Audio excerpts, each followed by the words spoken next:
दिव्य प्रभावं देवदेवं भजे दिव्य प्रभावं रावणासुरवैरिरणपुङ्गवं रामं देवदेवं भजे दिव्य प्रभावम्।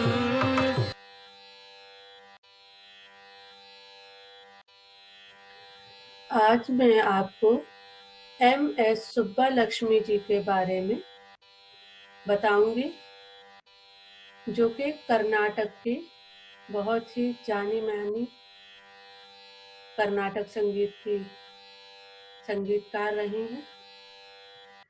MS सुब्बालक्ष्मी का जन्म 16 सितंबर 1916 को मदुरई, तमिलनाडु के मंदिर में हुआ था और उन्हें इस नाते देवकन्या के रूप में कुजम्मा कहा जाता था। उनको भक्ति गायन के संस्कार वहीं से मिले थे।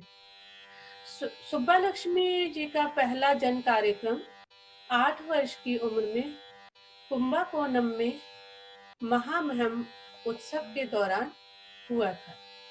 इसी कार्यक्रम के बाद उनका सार्वजनिक दौर शुरू हुआ। MS सुब्बालक्ष्मी ने सेम्मानुगुडी श्रीनिवास अय्यर से कर्नाटक संगीत की शिक्षा ली। पंडित नारायण राव व्यास उनके हिंदुस्तानी संगीत पद्धति के गुरु रहे। सुब्बालक्ष्मी का पहला भक्ति संगीत का एल्बम तब आया जब उनकी उम्र केवल 10 वर्ष की थी। उसी के बाद वह मद्रास संगीत अकादमी में आ गईं। उनकी मातृभाषा कन्नड़ थी, लेकिन उनका गायन विविध भाषाओं में हुआ। MS सुब्बालक्ष्मी ने जिस दौर में गायन शुरू किया और अपना स्थान बनाया, उसमें पुरुष गायकों का ही दबदबा था, लेकिन सुब्बालक्ष्मी जी ने उस परंपरा को तोड़ा। सुब्बालक्ष्मी ने फिल्मों में अभिनय भी किया। 1945 में उनकी यादगार फिल्म भक्त मीरा नाम से आई। इस फिल्म में मीरा के भजन लिए गए थे, जिन्हें सुब्बालक्ष्मी जी ने ही गाया था। वह भजन आज भी बहुत लोकप्रिय हैं। इनकी अन्य फिल्मों में सेवा सदनम, सावित्री तथा तमिल भाषा में मीरा आई। लेकिन बाद में इन्हें लगा कि वह गायन के क्षेत्र में ही काम करना ज्यादा पसंद करेंगी।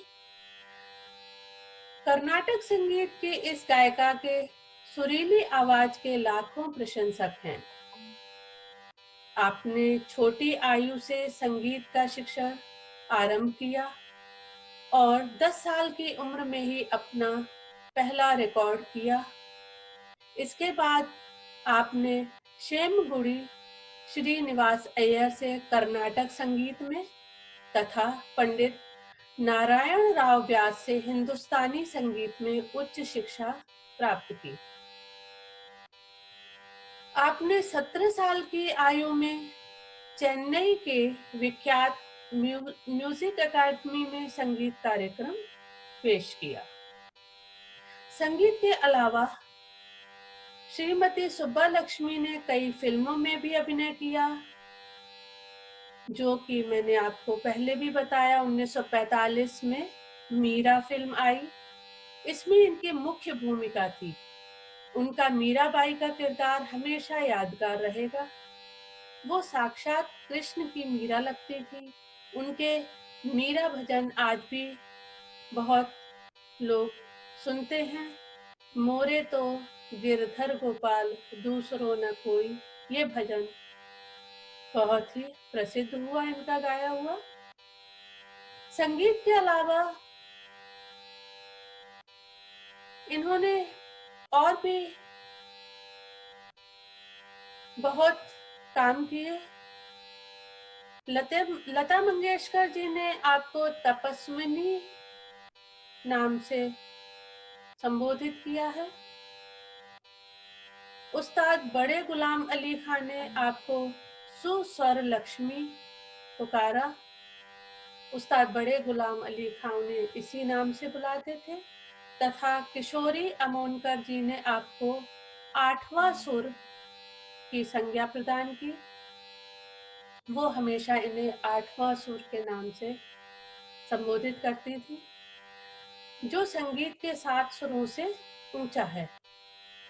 महात्मा गांधी और पंडित नेहरू ने भी आपके संगीत की बहुत प्रशंसा की थी।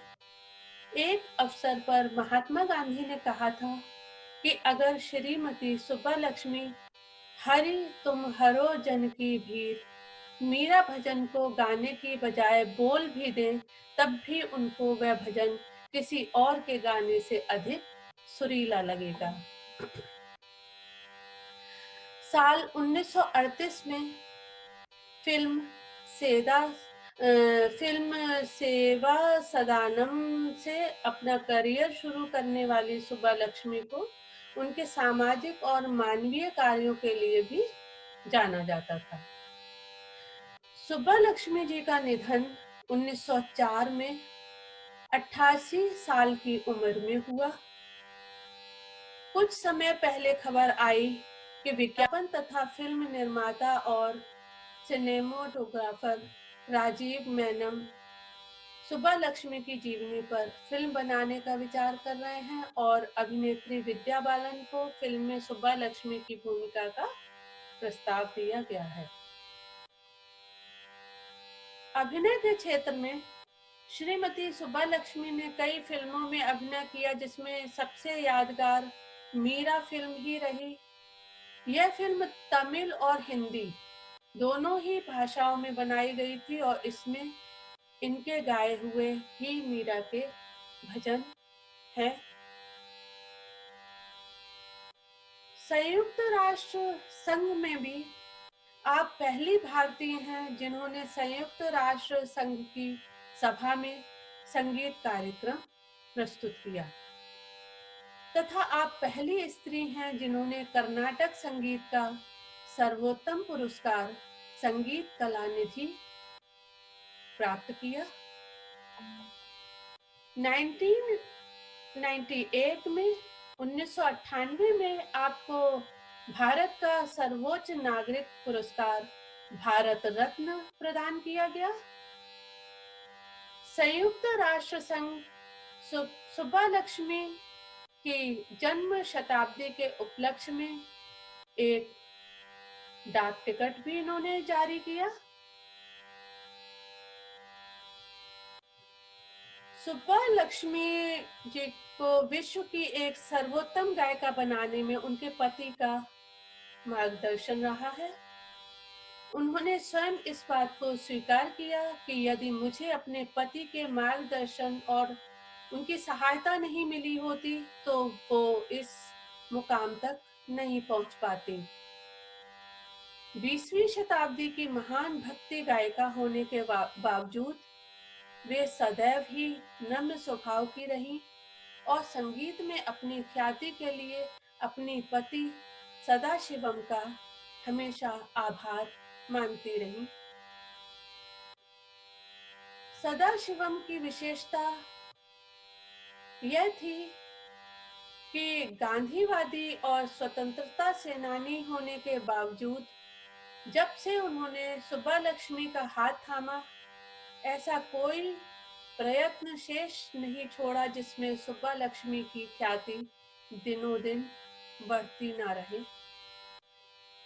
इनके पति ने सुब्बालक्ष्मी के गायन सभाओं का इस प्रकार आयोजन किया कि वो सफलता की सीढ़ियां चढ़ती चली गई।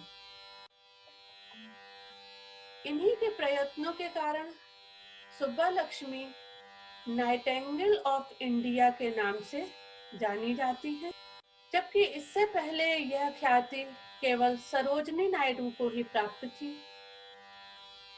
रामधुन और भक्ति संगीत को गाने की प्रेरणा भी उन्हें अपने पति सदाशिवम से ही मिली थी। अनेक मशहूर संगीतकारों ने श्रीमती सुब्बालक्ष्मी की कला की तारीफ की है। लता मंगेशकर जी ने आपको तपस्विनी कहा, बड़े गुलाम अली खान ने आपको सुस्वर लक्ष्मी पुकारा तथा किशोरी अमोनकर जी ने आपको आठवां सुर कहा, जो संगीत के 7 सुरों से ऊंचा है। भारत के कई माननीय नेता जैसे महात्मा गांधी और पंडित नेहरू ने आपके संगीत की प्रशंसा की। वो आपके संगीत के प्रशंसक थे। श्रीमती एम.एस. सुब्बालक्ष्मी को कला के क्षेत्र में पद्म भूषण से 1954 में सम्मानित किया गया था। सुब्बालक्ष्मी के बारे में कहा जाता है कि जो लोग उनकी भाषा नहीं समझते थे वे भी उनकी गायकी को सुनते थे, क्योंकि ये हिंदुस्तानी संगीत पद्धति में न गाकर कर्नाटक संगीत में गाती थी, जो कि भाषा भी अलग है। हिंदी समझने वाले लोग उसको नहीं समझते हैं, लेकिन उनकी गायकी में वो जादू था कि सभी उनको सुनना पसंद करते हैं। उनकी आवाज को परमात्मा की अभिव्यक्ति कहा जाता था और लोग प्रसन्नचित्त होकर उनका गायन सुनते थे। इन्हें कई सम्मान और पुरस्कार मिले, जिनमें मुख्य रूप से है पहला 1954 में पद्म भूषण पुरस्कार इन्हें मिला। दूसरा 1956 में संगीत नाटक अकादमी से इन्हें सम्मानित किया गया। तीसरा है 1974 में रेमन मैग्सेसे सम्मान इन्हें मिला। चौथा है 1975 में पद्म विभूषण मिला तथा 1988 में कैलाश सम्मान मिला। साथ ही 1998 में भारत रत्न समेत कई सम्मानों से इन्हें नवाजा गया। इसके अतिरिक्त कई विश्वविद्यालयों ने इन्हें मानद उपाधि से भी सम्मानित किया। इस प्रकार से बच्चों, कर्नाटक संगीत की बहुत ही मशहूर, बहुत ही सुरीली आवाज की धनी श्रीमती एम.एस. सुब्बालक्ष्मी के बारे में मैंने आपको कुछ बताया। आज इतना ही। नमस्कार।